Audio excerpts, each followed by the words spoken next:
Sa loob ng 24 oras, posibleng maging bagyo ang low pressure area na nasa loob ng Philippine Area of Responsibility. Tatawagin niyang bagyong Aghon. Ayon sa Pag-asa, namataan ng LPA sa layong 680 kilometers silangan ng Davao City. Kikilos ito pa Hilagang Kanluran hanggang Sabado. Lalapit sa Eastern Visayas at Bicol Region kung saan posible itong maglandfall. Pagsapit ng linggo, unti-unting magbabago ang direksyon nito habang lumilihis papalayo sa bansa. Simula ngayong gabi, ramdam na ang epekto ng LPA sa ilang bahagi ng bansa habang umiiral ang easterlies. Sa rainfall forecast ng Metro Weather, halos maghapong uulanin bukas ang malaking bahagi ng Visayas at Mindanao dahil sa trough ng LPA.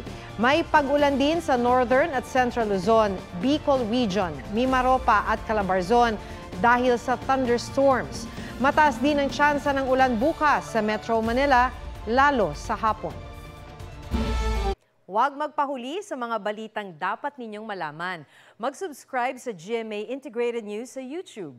Sa mga kapuso abroad, subaybayan nyo kami sa GMA Pinoy TV at sa www.gmanews.tv.